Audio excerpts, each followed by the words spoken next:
Bueno, estoy esperando que ahí comenzó la grabación. Bueno, entonces comenzamos con la parte introductoria a campo eléctrico, perdón, a potencial eléctrico.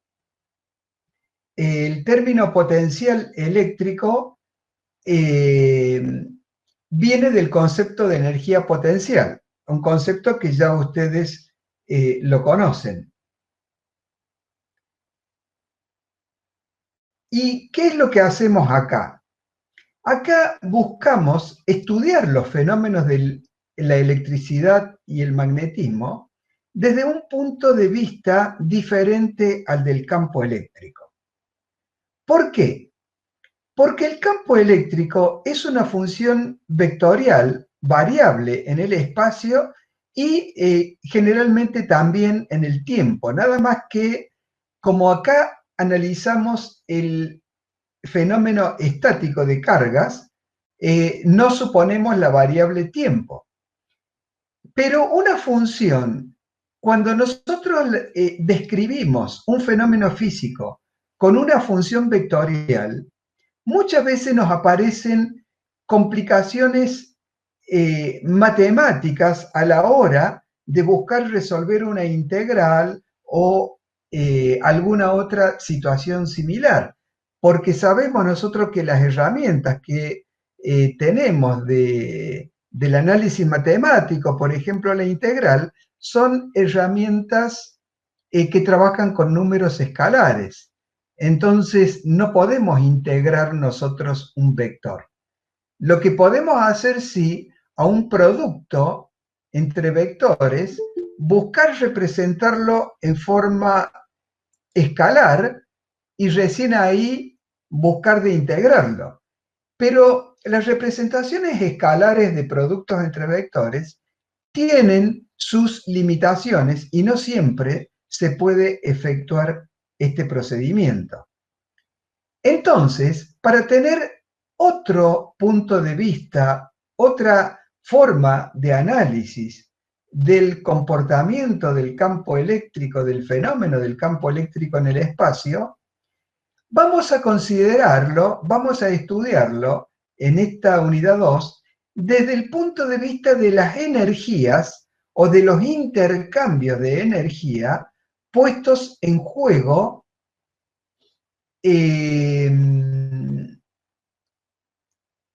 digamos, entre un sistema de cargas.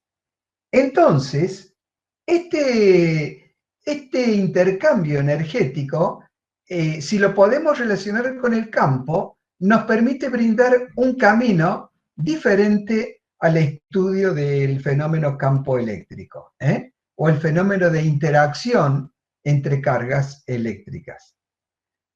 Lo que primero vamos a hacer en este análisis es formar un sistema de dos cargas,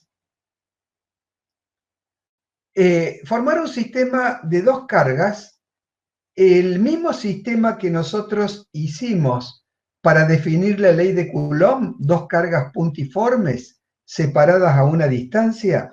Bueno, vamos ahora a formarlo y vamos a ver, digamos, cuál es el trabajo necesario para formar este sistema y qué pasa con ese trabajo.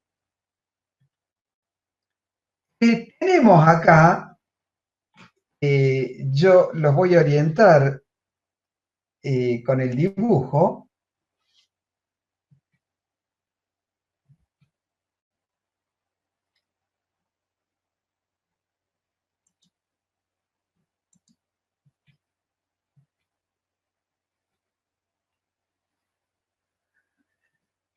Tenemos acá una carga puntiforme Q sub 1, que vamos a traer del infinito. Primero vamos a traer la carga Q sub 1 y luego vamos a traer la carga Q sub 2. Esta carga Q sub 1 la vamos a traer a una región vacía del espacio. Entonces, en una región tenemos un espacio vacío. Espacio vacío quiere decir de que no hay absolutamente nada a distancias finitas del lugar donde estamos trabajando.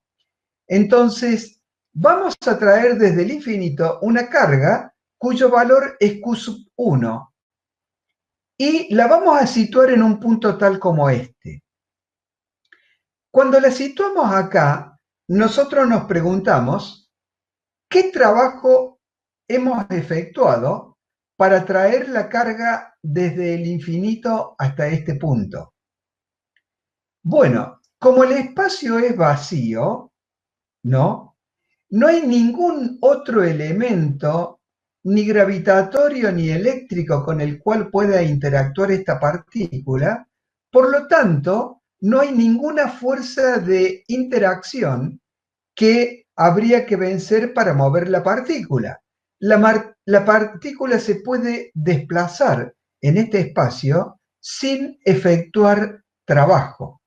Entonces, traemos esta partícula cargada Q sub 1 y la depositamos en este punto, y el trabajo necesario para llevar la carga a este punto es igual a 0. Entonces, el trabajo este es igual a 0, quiere decir que traemos la carga desde el infinito, la depositamos en este punto con trabajo nulo.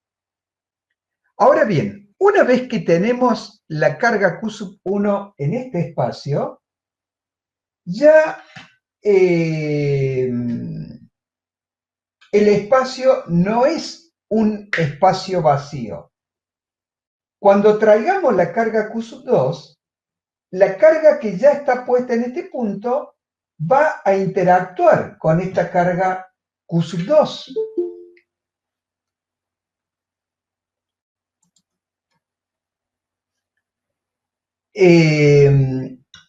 Entonces, si yo traigo, si ustedes me siguen el puntero, si yo traigo desde algún lugar del infinito la carga Q sub 2, cuando entra en la región a distancias finitas respecto de la carga Q sub 1, van a aparecer fuerzas de interacción.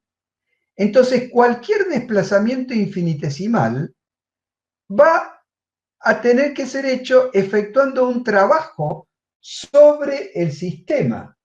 ¿Quién va a hacer ese trabajo? Lo va a hacer una fuerza externa y va a permitir efectuar este desplazamiento en la carga, en el proceso que vamos acercando la carga hasta el punto donde la queremos depositar.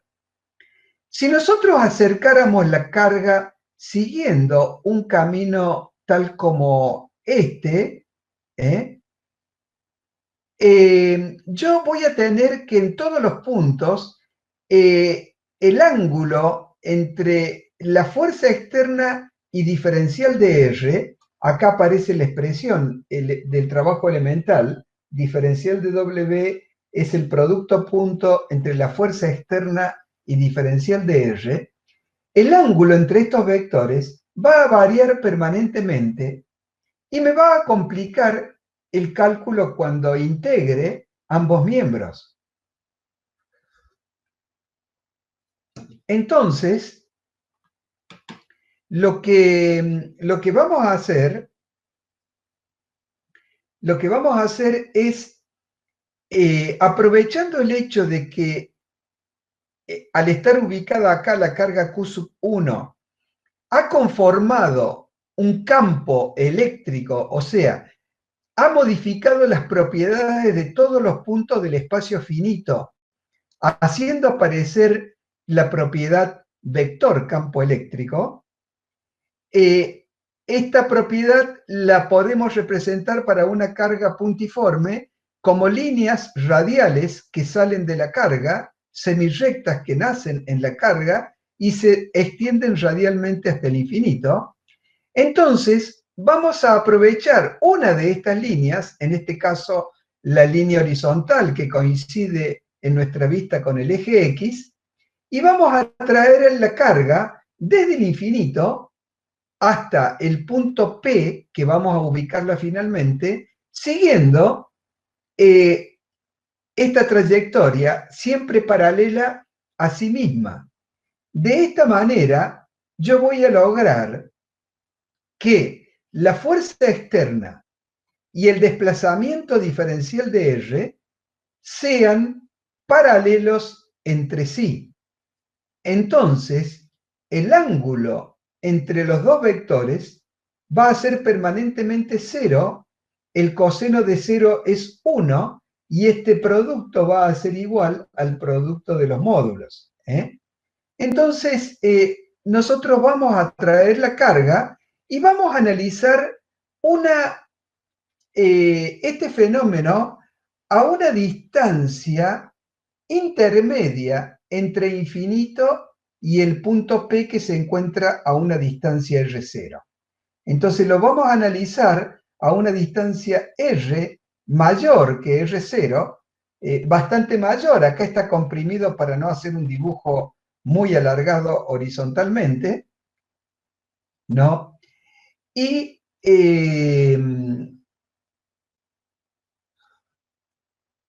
acá vamos a observar que como la carga Q2 en el instante de tiempo que yo la estoy observando se encuentra a una distancia R, la ley de Coulomb me va a decir que entre las dos cargas Q1 y Q2 va a aparecer una fuerza de repulsión coulombiana que está acá expresado por el vector F sub c, ¿no? Este vector F sub c es la fuerza coulombiana. Entonces, para yo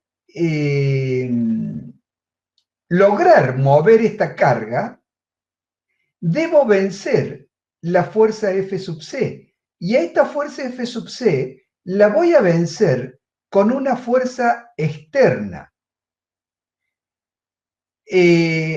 Nos preguntamos entonces cómo debe ser esta fuerza externa para poder desplazar la carga hacia la izquierda. Bueno, respondemos inmediatamente que tiene que ser paralela a F sub c y de sentido contrario. Perfecto. Pero ¿cómo debe ser su módulo, el módulo de la fuerza externa respecto al módulo de la fuerza coulombiana? A ver, ¿cómo les parece a ustedes que puede ser esto?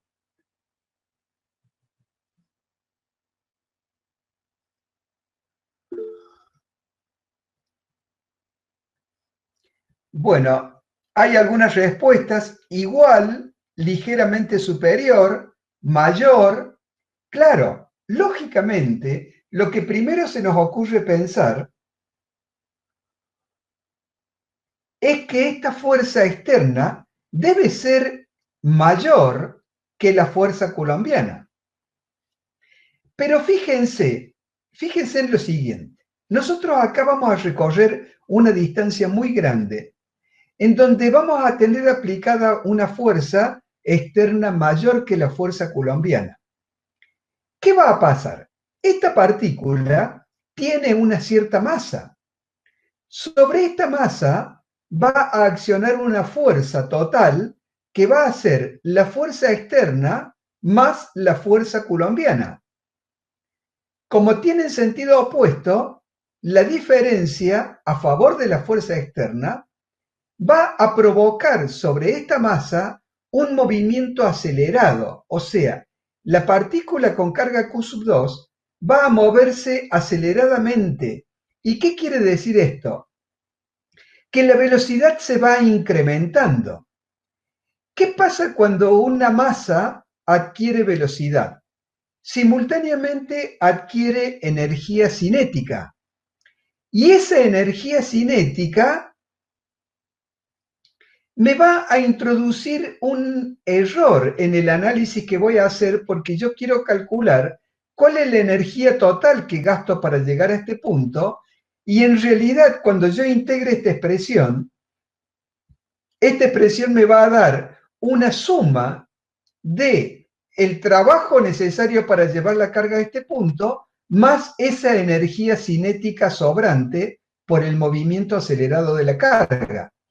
Entonces, lo que tenemos que hacer es cuidar que en todo momento la fuerza externa tenga la misma intensidad que la fuerza coulombiana, de manera tal que la suma de ambas fuerzas sea permanentemente igual a cero.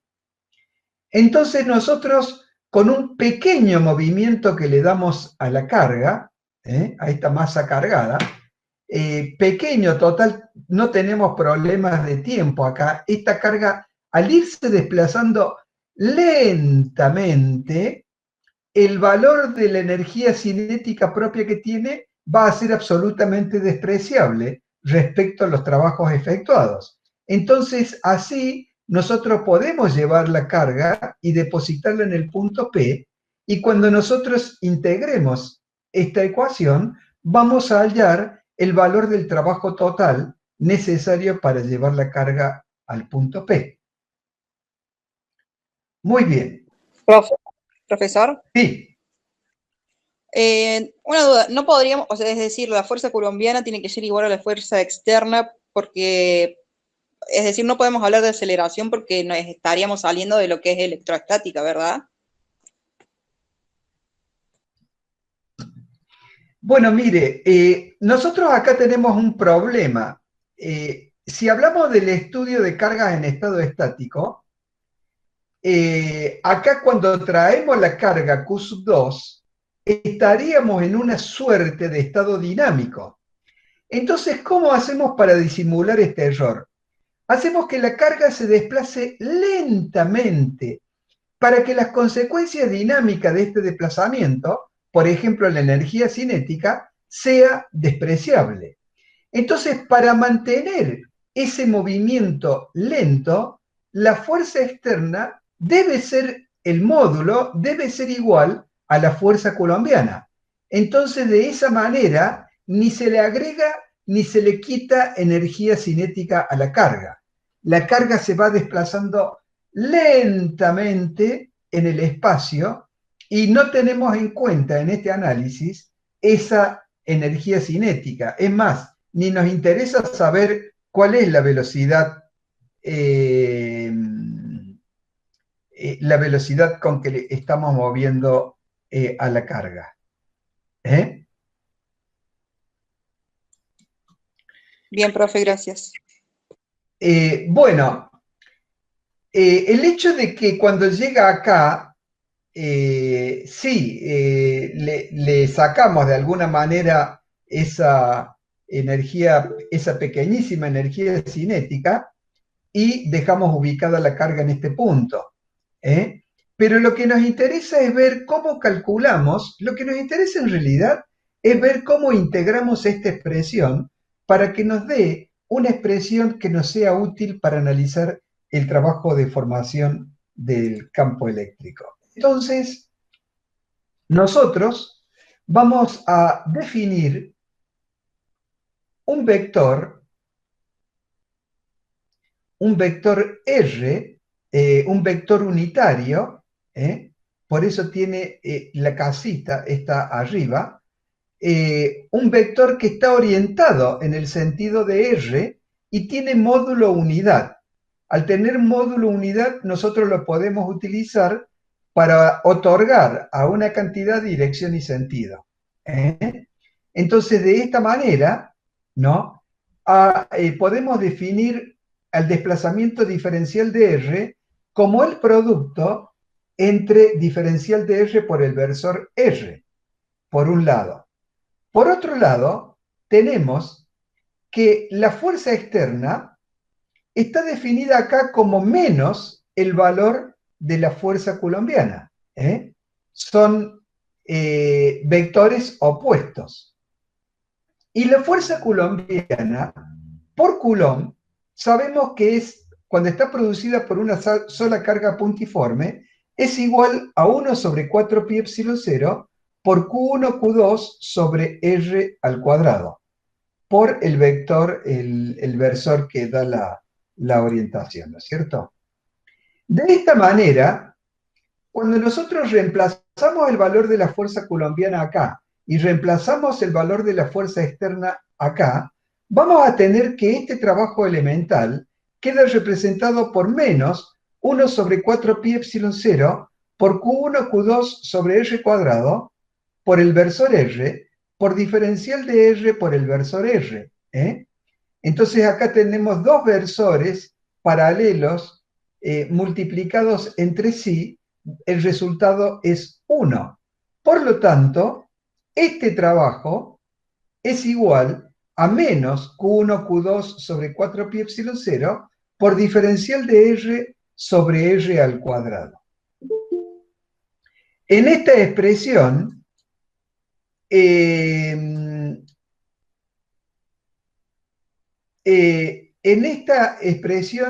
como es integrable. Yo tengo acá un grupo de constantes que la saco de la expresión integral y yo la voy a integrar a lo largo de este camino rectilíneo que traigo desde el infinito. Entonces, el primer punto inicial donde comienzo a hacer el cálculo es en el infinito, o sea, para R igual a infinito, en este caso más infinito porque está en la zona del eje positivo de las X. Y el otro límite de la integral es R0, que es la distancia final en la cual ubicamos la carga respecto de la carga Q1. Entonces, cuando nosotros integramos esto entre infinito y R0, de diferencial de R sobre R cuadrado, sabemos que la integral esta es igual a menos 1 sobre R. Menos 1 sobre R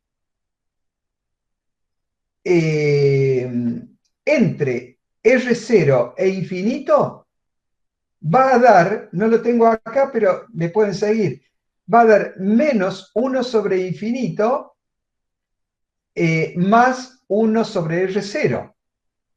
Entonces el 1 sobre infinito es 0, queda más 1 sobre R0. Con el signo menos de la integral se anula este signo menos y queda con signo más. Y tenemos acá calculado el trabajo final. El trabajo que necesitamos para colocar la carga Q sub 2 en este punto va a ser 1 sobre 4 pi epsilon 0 por Q1 Q2 sobre R0.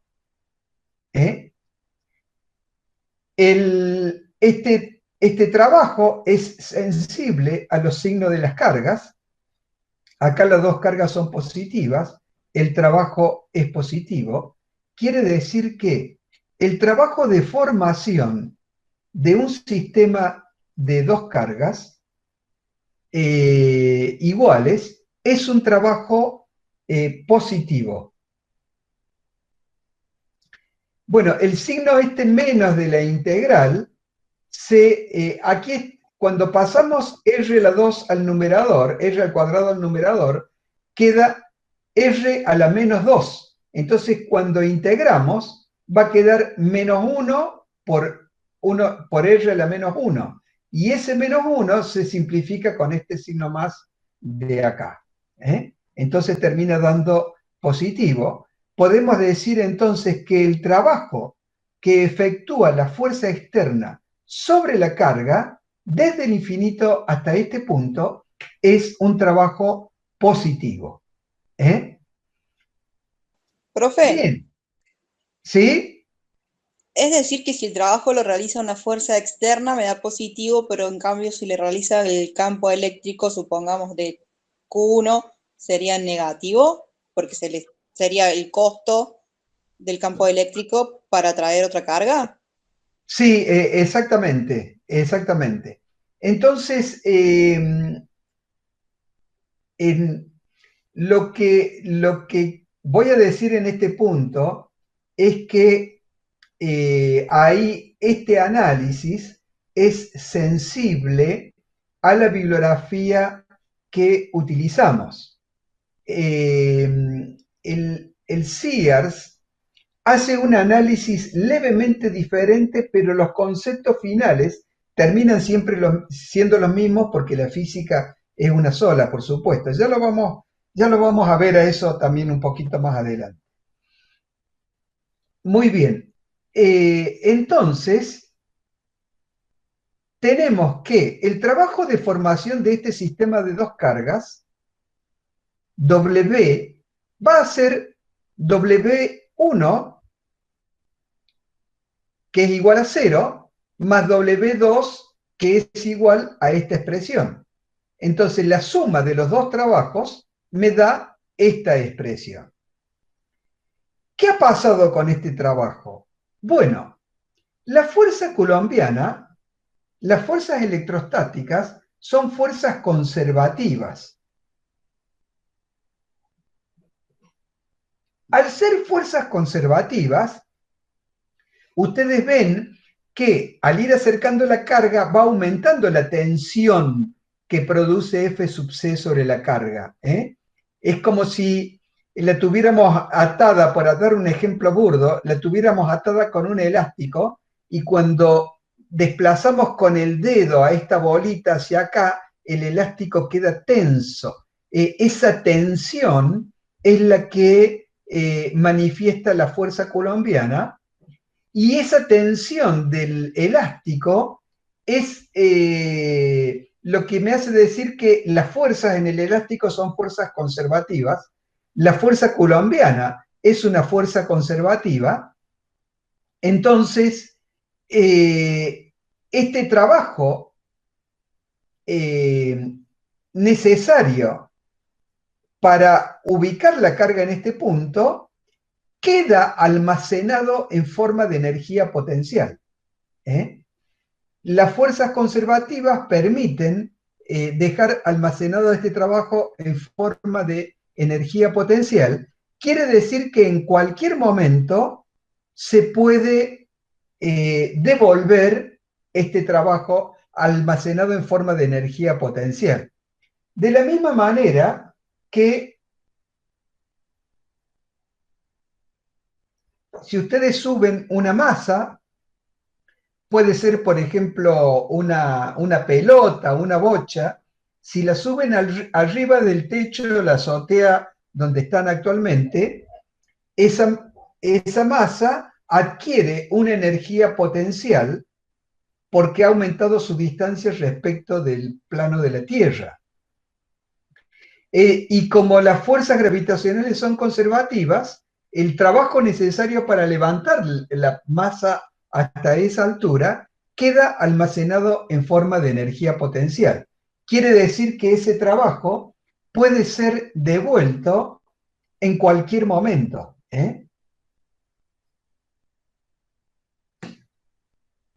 Entonces, nosotros, al dejar armado este sistema de las cargas Q1 y Q2, al haber traído la carga Q2 efectuando un trabajo hasta el punto P, este trabajo queda almacenado en forma de energía potencial.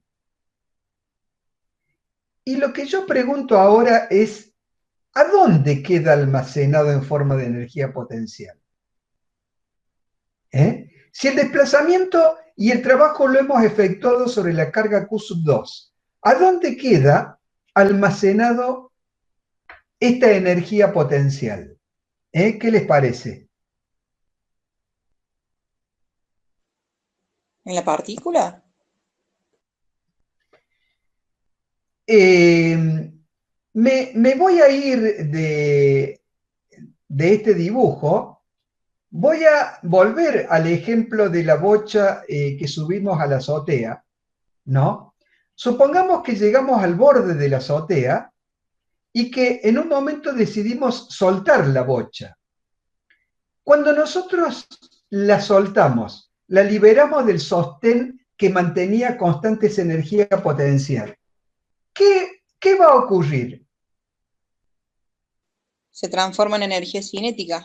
Pero dinámicamente, ¿qué ocurre en el momento que yo la suelto? ¿Adquiere aceleración? No, no entiendo bien la pregunta. A ver, supongamos que usted está en el borde de la azotea y da un paso para adelante. ¿Qué va a ocurrir? Se cae. Bueno, ¿quién se cae? La persona. Bueno, en este caso la persona, por favor, volvamos al ejemplo de la bocha para no ser muy negro con los ejemplos. Si nosotros soltamos la bocha, ¿no? La respuesta inmediata es que la bocha va a caer hacia la tierra. En realidad, lo que ocurre es que simultáneamente, mientras la bocha cae hacia la tierra cae hacia la bocha. O sea, esta caída es simultánea, pero como la diferencia de masas es enormemente grande entre la tierra y la bocha, vamos a ver solamente que cae la bocha. El mismo ejemplo que cuando tomamos un bebé en brazos y lo giramos alrededor nuestro, el eje de giro está en nuestro cuerpo.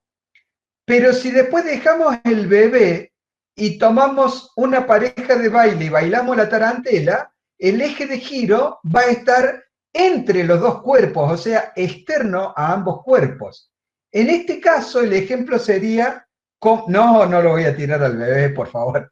El ejemplo sería que el de la bocha asociado al bebé.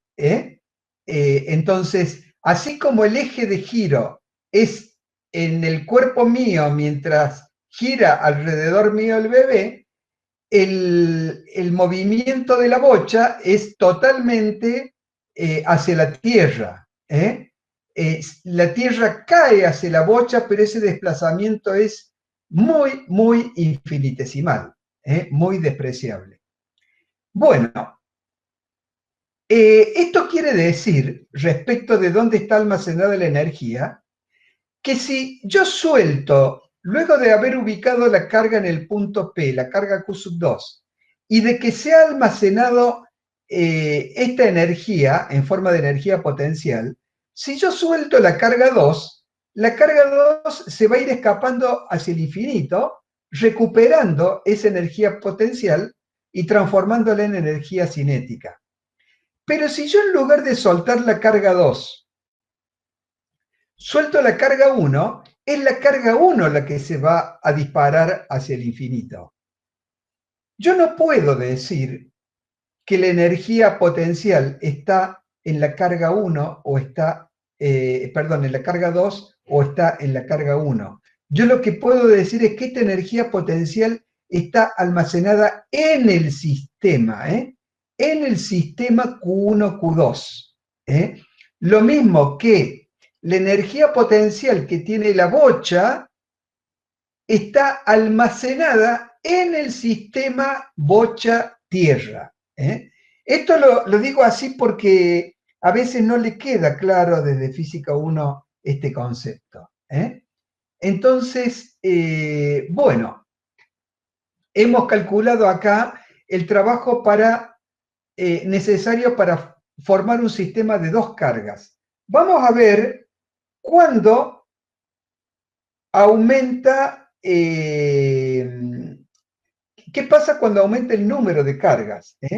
Calculamos entonces para 3 cargas, acá tenemos las cargas Q1, Q2 y Q3 separadas a distancia R12, R13 y R23. Yo quiero calcular el trabajo necesario para armar este sistema. Entonces, vamos a ir por parte. Imaginemos que acá no hay nada. Esta imagen está en blanco. Traigo la carga Q1. El trabajo W1 para traer esta carga es nulo, porque el espacio está vacío. Cuando yo traigo la carga Q2, al existir ya la carga Q1, entre Q1 y Q2 se va a establecer este trabajo que habíamos calculado antes. Sería el primer término de esta expresión.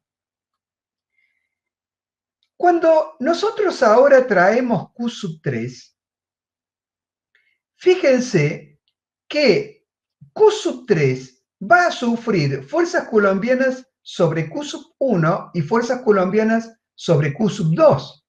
¿Cómo hacemos para calcular esto? Bueno, aplicamos el principio de superposición. Primero analizamos la interacción Q sub 1, Q sub 3 y vamos a ver que desde esta interacción el trabajo necesario va a estar dado por el segundo término de este factor. Y cuando lo analizamos respecto de la carga de Q sub 2, la interacción entre Q sub 2 y Q sub 3 me va a efectuar un trabajo relacionado con el tercer término de esta igualdad. Entonces, si yo sumo todo, este valor va a ser la energía total necesaria para formar este sistema de tres cargas. Entonces, podemos ver que siempre en la formación de energía hay un producto simple entre dos cargas en el numerador y hay una distancia simple en el denominador. De esa manera, si se hace el cálculo dimensional, tenemos Coulomb al cuadrado sobre metro y la dimensión de epsilon sub 0 era Coulomb cuadrado sobre Newton metro cuadrado. Entonces, dimensionalmente, todo esto queda como Newton metro, que es Joule. Muy bien. Si tuviéramos n cargas, el resultado lo podemos expresar con esta expresión, en donde lo que está entre paréntesis lo representamos como una sumatoria entre 1 y n desde de Q sub i por Q sub j sobre R sub ij. Para ij que parten desde 1 hasta n, pero también tiene la condición de que i debe ser menor que j. Entonces, si i parte de 1, j debe valer 2. El primer término es explícitamente este valor. El hecho de que diga i menor que j evita de que después se repitan estos términos en forma inversa. Entonces la expresión general queda de esta manera. El trabajo o la energía almacenada la medimos en Joule y también otra unidad de medición de energía para partículas pequeñas, partículas subatómicas, se conoce como electrón-volt. Y es la energía que adquiere un electrón cuando es acelerado por una diferencia de potencial de 1 volt, que ya vamos a ver qué significa esto más adelante. O sea, es la carga de un electrón por la diferencia, por el potencial eléctrico de 1 volt, me va a dar 1,6 por 10 a la menos 19 joules. Como pueden ver, el electrón volt es una cantidad muy pequeña. Pero imagínense ustedes que cuando hablamos de partículas subatómicas, no podemos trabajar con exponentes tan elevados y negativos como 10 a la menos 19 joules. Por ahí conviene utilizar magnitudes más acorde a los sistemas donde estamos trabajando. De hecho, entonces, la energía de partículas se mide en electronvolts, se mide en kiloelectronvolts, que es 1000 electronvolts, en mega electronvolts, que es 1.000.000 de electronvolts, giga y tera electronvolts.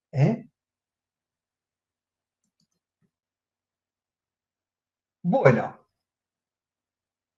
vamos a ir ahora, después volvemos un poquito sobre este tema de energías.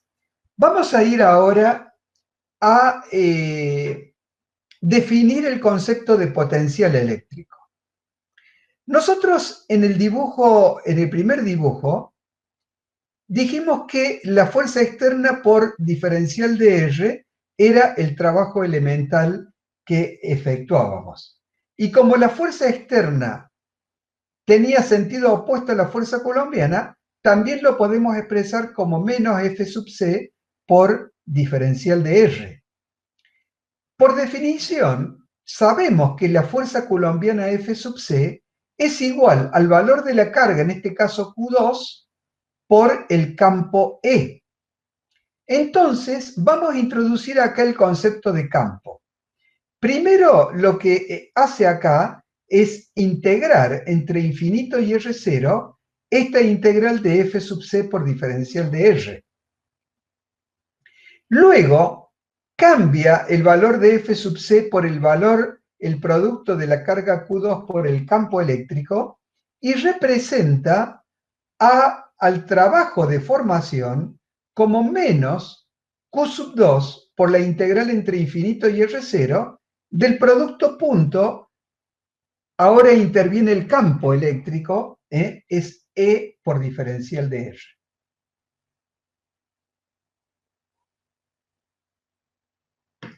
Fíjense ustedes que si yo duplico el valor de la carga Q sub 2, pongo 2 Q sub 2 por ejemplo, el trabajo de formación se duplica. Si lo multiplico por 10, se decuplica. Si es la mitad, el trabajo va a ser la mitad. Si la carga cambia de signo, el trabajo va a cambiar de signo. O sea, fíjense que hay una relación de proporcionalidad entre el trabajo de formación y, o lo que es lo mismo, la energía potencial U que queda almacenado y el valor de la carga Q sub 2. Entonces, si nosotros dividimos este trabajo o la energía potencial, la dividimos por Q sub 2, nos va a dar un valor constante. ¿Qué es lo que hacemos acá? Nosotros dividimos la energía potencial dividido Q sub 2 y tenemos un valor que lo denomino con la letra B, B sub P, y decimos que B sub P es el potencial eléctrico en el punto P. En el punto P, donde nosotros habíamos calculado anteriormente, ¿no? Lo que estamos diciendo ahora es, este punto, por la sola existencia de la carga Q sub 1, sabemos que en este punto está definido un valor de campo eléctrico, como una propiedad física del punto. Pero ahora estamos definiendo otra propiedad física del punto, que es el potencial eléctrico. O sea, la carga en este punto tiene un cierto estado de energía potencial eléctrica o electrostática, modificado por la existencia de la carga Q sub 1 en este punto, ¿no? Entonces, esta es una nueva propiedad física que definimos. La propiedad física que definimos en la unidad 1 es la propiedad campo eléctrico. La que definimos ahora es la propiedad potencial eléctrico. Entonces, la propiedad física potencial eléctrico en el punto P es la relación entre la energía potencial almacenada y el valor de la carga Q sub 2. Entonces, cuando yo reemplazo acá, veo que este potencial, B sub P, es igual a menos la integral entre infinito y R0 de E por diferencial de R. Puedo reemplazar este producto punto por el producto de los módulos por el coseno del ángulo incluido y me queda E por diferencial de R por el coseno de tita. Entonces, de esta manera, yo defino una nueva propiedad que, a diferencia de la propiedad campo eléctrico, esta propiedad es una magnitud escalar porque resulta de dividir dos magnitudes escalares. Profe, Muy bien. ¿Sí? Esa fórmula del potencial que es igual al trabajo sobre la carga, ¿es válida para todo tipo de cuerpos, para cargas puntuales o es general? No, siempre, bueno, nosotros preferimos trabajar acá con cargas puntiformes, después generalizamos el concepto a todo tipo de cargas, ¿eh? El tema es que si esta carga Q2 no es puntiforme, puede ocupar un espacio en donde haya puntos con diferentes valores de potencial eléctrico y me va a complicar el cálculo, ¿eh? Entonces, siempre vamos a buscar que las cargas de prueba sean de valor muy pequeño y sean puntiformes, ¿eh? Y después vemos cómo lo buscamos generalizar en otras circunstancias. Muy bien. Para el caso específico de la carga del sistema formado por dos cargas, cuando yo, si tengo acá la energía potencial U, cuando yo paso Q sub 2 dividiendo el primer miembro, lo que me queda acá es el valor de la propiedad física potencial eléctrico en este punto P. Y es lo que está expresado acá, ¿eh? B sub P es 1 sobre 4 pi epsilon 0 por Q1 sobre R0. O sea, esta es la expresión analítica del potencial producido por una carga puntiforme en un punto del espacio. Es un caso particular. La definición general de potencial eléctrico está dada por esta expresión, B sub P igual a U sobre Q sub 2, y está dada por esta otra expresión, por la integral de E, perdón, por esta otra, por la integral de E por diferencial de R cambiada de signo, ¿no? Muy bien, entonces, de la forma que hemos definido, nos damos cuenta que dimensionalmente el potencial eléctrico es Joule sobre Coulomb. Y este potencial Joule sobre Coulomb, en nuestro sistema, el Sistema Internacional de Unidades, o el CIMELA, se le ha dado el nombre de Volt en homenaje al físico Alejandro Volta, que fue el que inventó la pila electroquímica, ¿eh? Entonces, a estos valores de potencial, que es energía por unidad de carga, los medimos en volts. Y acá debemos marcar con cierto cuidado, con W expresamos el trabajo en general. Con U expresamos la energía, en este caso la energía potencial, ¿eh? Esa sería la nomenclatura. Pasa que estas diapositivas, digamos, la he conseguido de terceras personas y tiene algunas diferencias, pero digamos acá sería U sobre Q sub 2, otras veces ponen E sub P sobre Q sub 2, ¿eh? Digamos, yo prefiero utilizar la letra U mayúscula, ¿no? Muy bien. Entonces estamos hablando del nombre de la unidad, volt. El CIMELA, el Sistema Métrico Lineal Argentino, que nosotros usamos, es un sistema que es derivado del sistema internacional y en la norma que aprobó, porque este sistema está aprobado por ley, ¿no? En la norma que se aprobó, se dice que los nombres de las unidades corresponden a los nombres del Sistema Internacional de Unidades. En el Sistema Internacional de Unidades, el potencial eléctrico se denomina volt, y así es como nosotros los definimos. Pero nosotros tenemos un problema, y es el siguiente. En España, en la época que se aprobó el Sistema Internacional de Pesos y Medidas, que fue por allá por el año 64, 67, no recuerdo bien,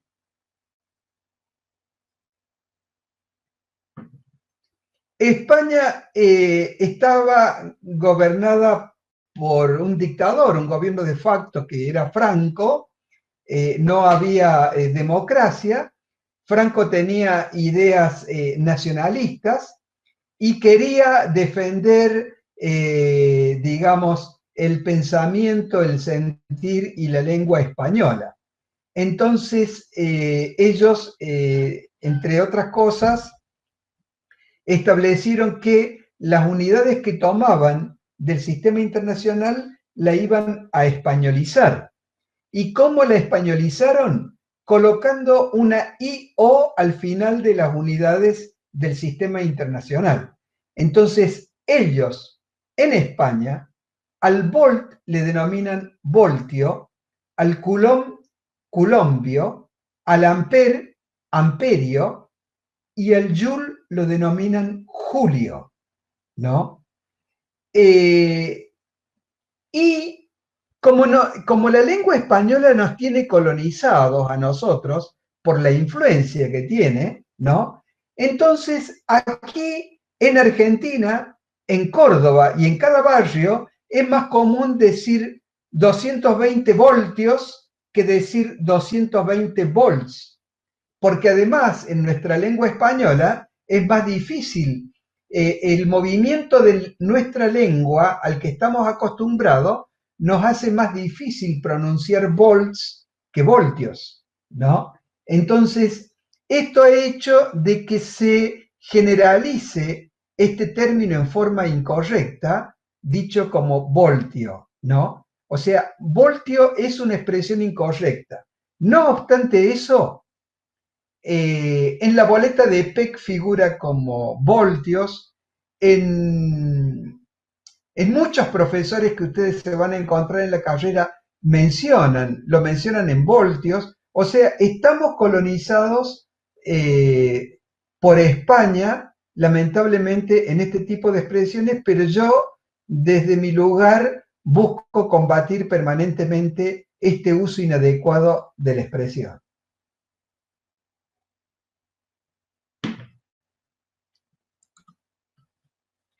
Bueno, acá vamos a acercarnos al desarrollo definido por Sears.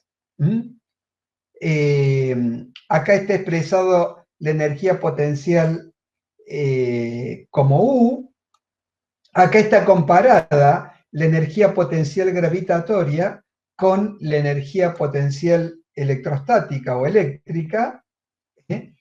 Habla del trabajo realizado por una fuerza. Hay algo que es muy importante que yo no le he dicho acá, en la primera parte, que es lo siguiente. Cuando nosotros deducimos una expresión, buscamos ver lo que nos dice y buscamos ver lo que no nos dice. En este caso nos dice que el trabajo W o la energía potencial almacenada U es proporcional a los valores de las cargas y es inversamente proporcional a la distancia a que se encuentran. Pero también veamos lo que no nos dice. Acá en esta expresión no nos dice nada del desplazamiento rectilíneo que hemos hecho desde el infinito hasta el punto P. ¿Y esto por qué es? Porque como son fuerzas conservativas, el trabajo es independiente de la trayectoria recorrida.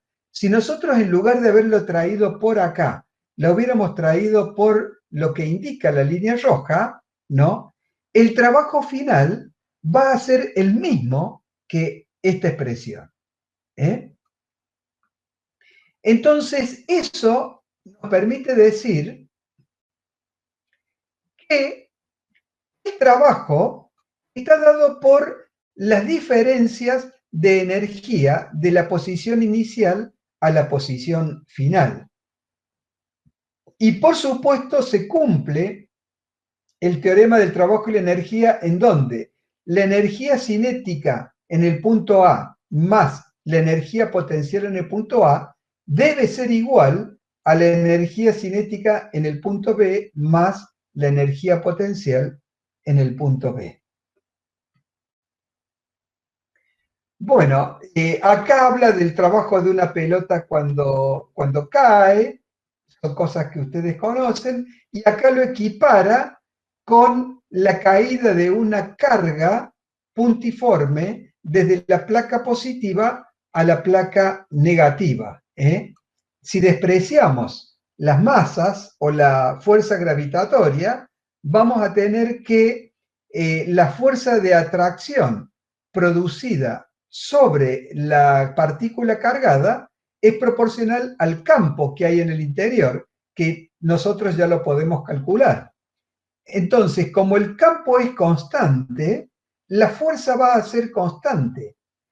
Y en este punto, la carga Q sub 0 tiene una energía potencial máxima y cuando la liberamos a la fuerza del campo, va a sufrir un movimiento acelerado en donde a medida que va cayendo, la energía potencial se transforma en energía cinética y justo en el momento que choca con la placa negativa, la energía potencial se hace cero y la energía cinética es máxima, y ese cálculo está dado aquí por esta expresión.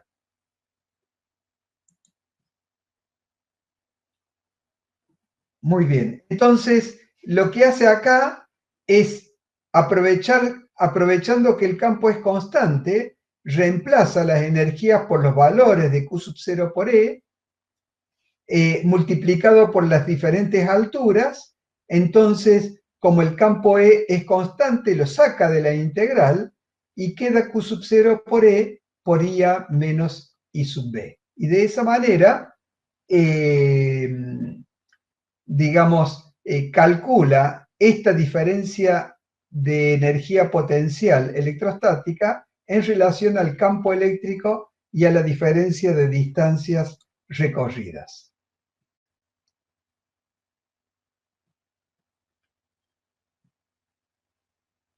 Bueno, da en este caso el ejemplo de sobrecarga positiva.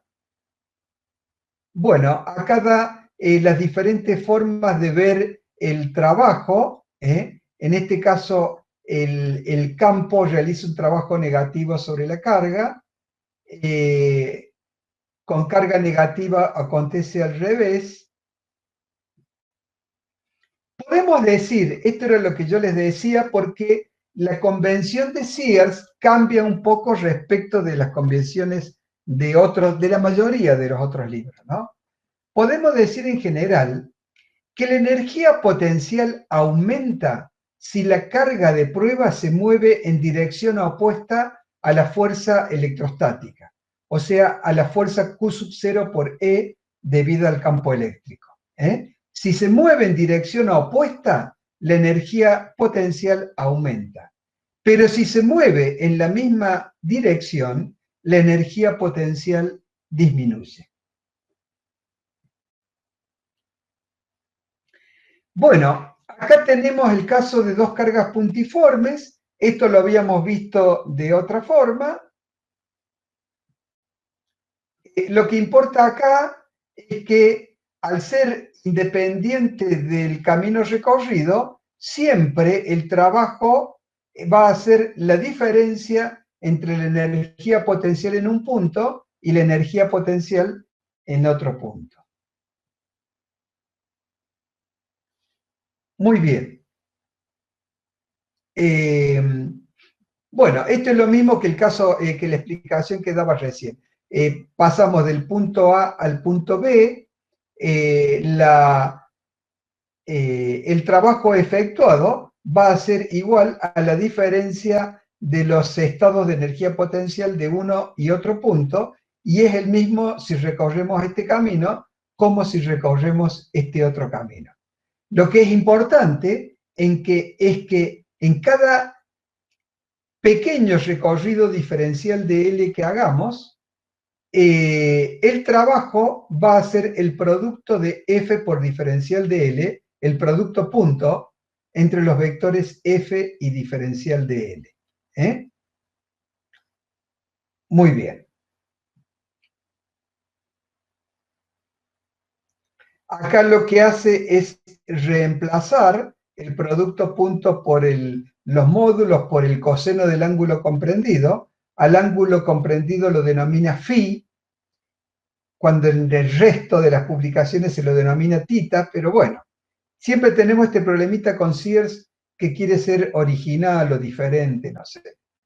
Entonces, tenemos acá la expresión que habíamos calculado antes y tenemos también, vemos que, por supuesto, como la función es la inversa de R, la función es hiperbólica, entonces a medida que nos vamos acercando, que R tiende a cero, la energía potencial tiende a infinito.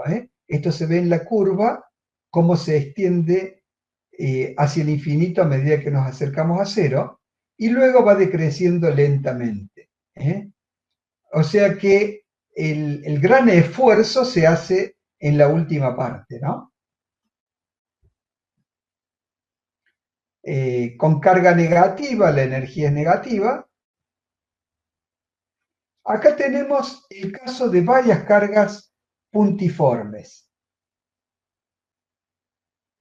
¿Qué es lo que hace aquí? Aquí calcula, es lo mismo que habíamos hecho nosotros entre 3 cargas, acá lo hace entre 4 cargas y después la generalización está colocado de la misma manera. No vamos a repetir. Y Sí, pasamos profe. al concepto. Sí. ¿Pero por qué lo hace con igual con la energía cuando nosotros fue con la definición de trabajo? Ahí en el Sears es igual a U, pero nosotros hicimos igual a la W. ¿Dónde dice acá? Sí, claro. Y usted antes dijo que era igual a trabajo eso, no a U. Sí, sí, pero son dos formas de ver el mismo fenómeno. Nosotros acá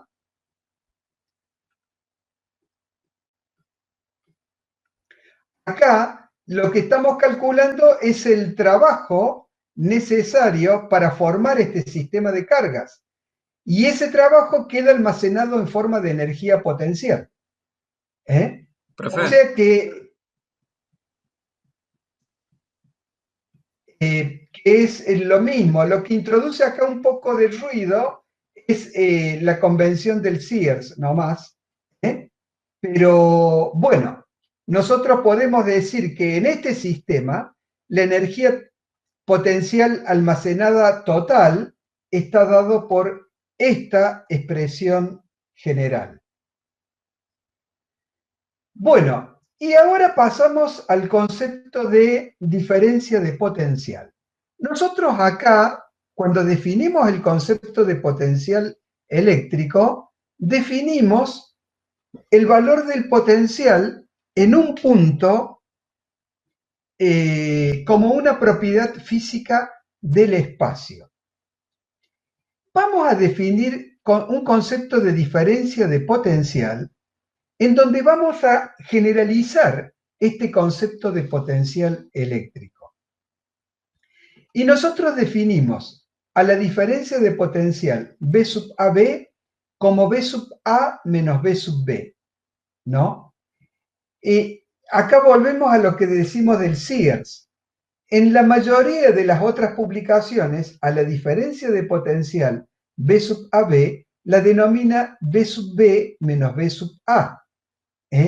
Entonces, debemos cuidar, si nosotros consultamos en otra bibliografía, que a la diferencia de potencial que utilizan otras publicaciones es B sub B menos B sub A. Acá la define como B sub A menos B sub B.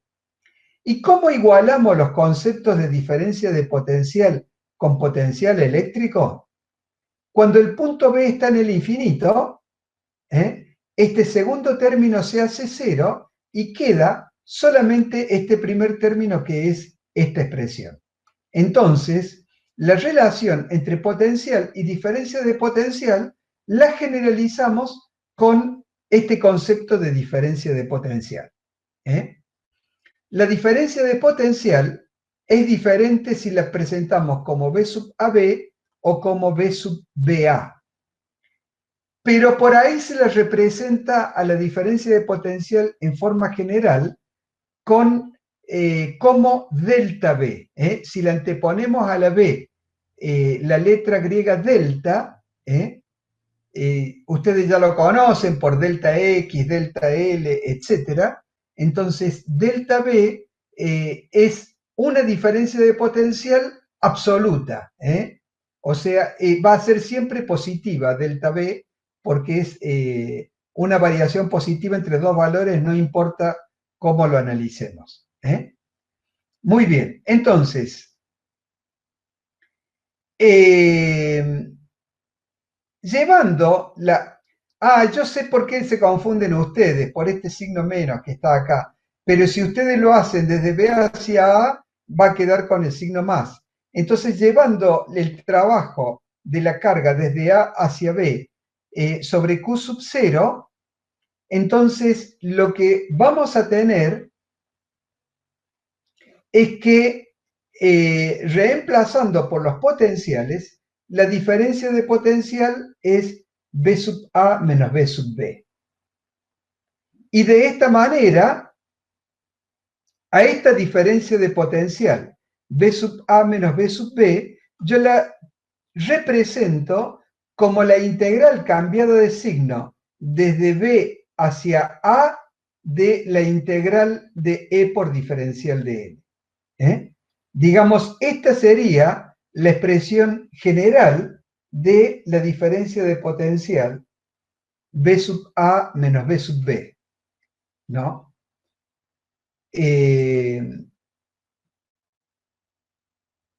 Bueno, acá lo que hace es calcular el potencial de una carga puntiforme.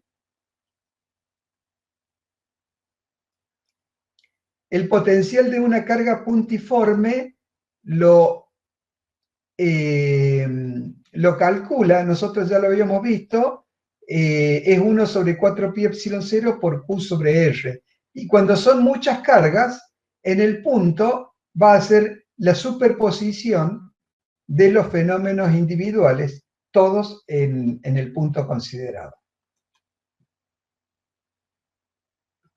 Muy bien.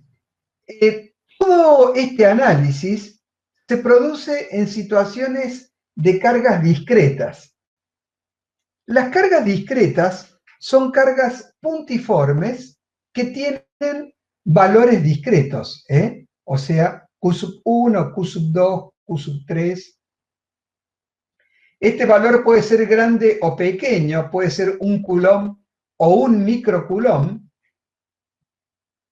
pero siempre es un valor medible en forma discreta, ¿no? Y acá tenemos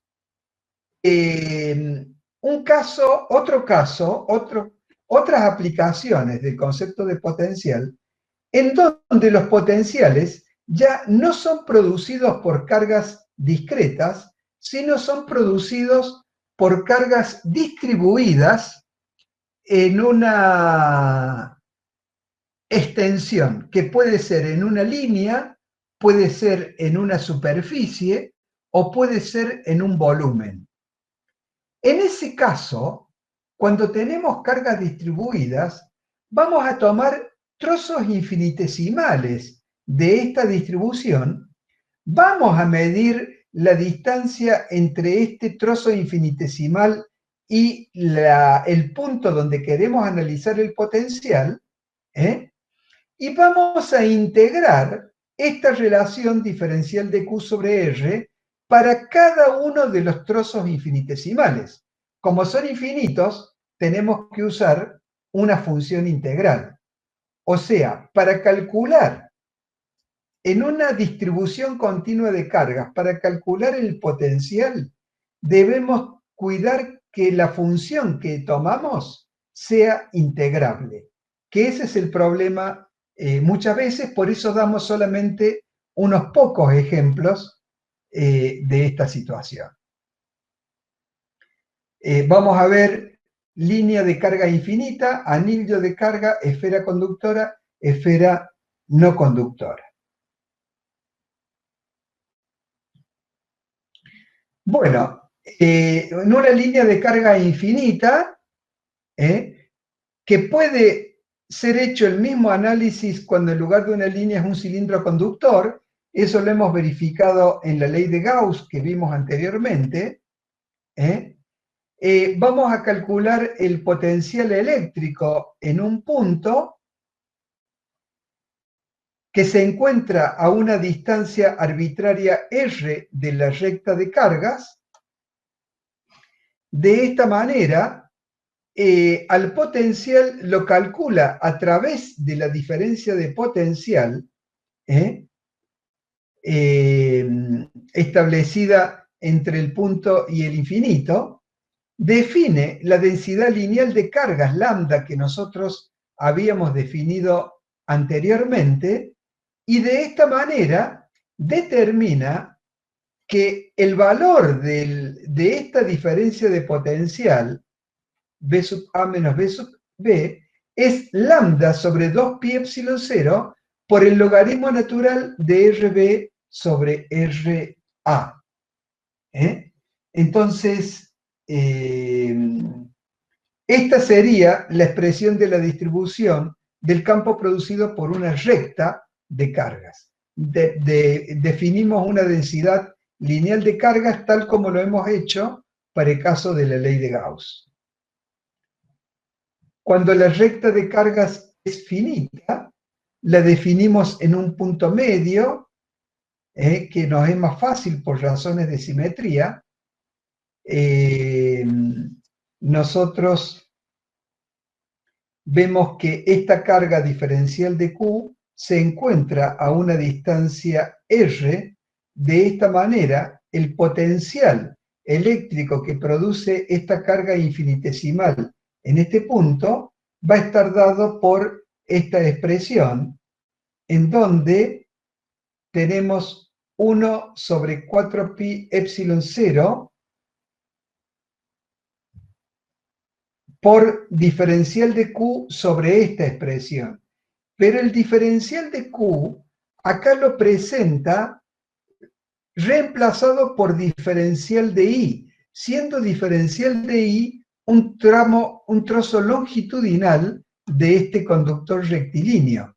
Entonces, lo define el diferencial de Q como Q sobre 2A por diferencial de I. De esta manera, reemplazando acá, nos da esta expresión, en donde todos estos valores son constantes, y de esta manera, cuando integramos este factor solamente, los límites de integración van desde menos a hasta más a, ¿no? Y la integral de esta función queda expresada de esta manera: logaritmo natural de raíz de a cuadrado más x cuadrado más a sobre raíz de a cuadrado más x cuadrado menos a. Entonces, este va a ser el valor del potencial en un punto P. Otra aplicación de potencial es para un anillo de carga. El análisis es el mismo. Para un diferencial de Q, ver el potencial que se produce acá y se le integra a lo largo de todo el anillo y queda esta expresión, que ustedes ven que el desarrollo acá es más sencillo. Esto lo voy pasando rápidamente, no tiene dificultad y lo tienen en el libro. Para el caso de una esfera conductora, acá tenemos un caso interesante de ver, el caso de una esfera conductora. Si ustedes recuerdan, cuando estudiamos una esfera conductora con la ley de Gauss, habíamos visto que cuando aplicamos una carga sobre la esfera conductora, la carga se ubica en la superficie límite de la esfera, haciendo que de ahí salgan en direcciones radiales hacia el infinito líneas de campo de estas cargas. De esta manera, cuando nosotros analizamos el fenómeno del campo eléctrico por fuera de la esfera, podíamos observar que era igual a que si toda la carga estaba concentrada en el centro de la esfera. Pero cuando lo analizábamos interiormente, nos daba el campo como igual a 0. Entonces, vamos a ver qué pasa acá para un punto externo al material conductor. Para un punto externo al material conductor, el potencial en el punto es igual a la integral entre RA y RB del valor del campo por diferencial de R. Digamos, cuando integramos esta expresión en donde queda diferencial de R sobre R al cuadrado, queda menos 1 sobre R. Acá faltó colocarle aquí un signo menos, entonces se va con el resultado de la integral y queda expresado de esta manera. Podemos decir entonces que el potencial en un punto externo a una esfera conductora también es como si toda la carga estuviera concentrada en un punto. Es el mismo valor de potencial que habíamos calculado para una carga puntiforme. Ahora bien, cuando nosotros analizamos en un punto interno y analizamos la expresión E por diferencial de L, sabemos que integral de E por diferencial de L, sabemos que el vector campo eléctrico dentro de la esfera es un vector nulo. Entonces, cuando reemplazamos por los módulos, me va a quedar la integral de 0 por diferencial de L. La integral de 0 por diferencial de L, ustedes saben que tiene un valor que es un número constante. La mayoría responde 0, en realidad es un número constante. ¿Eso qué quiere decir?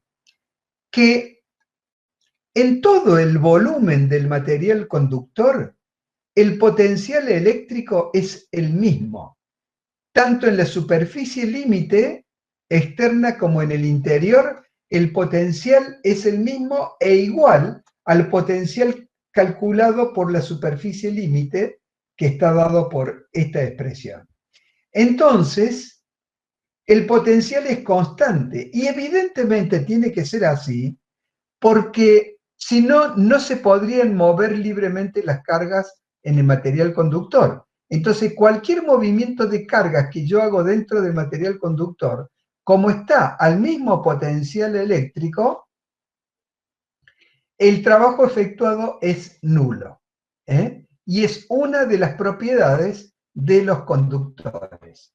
Entonces, en cualquier conductor, ya sabemos que siempre está todo el conductor sometido al mismo potencial eléctrico.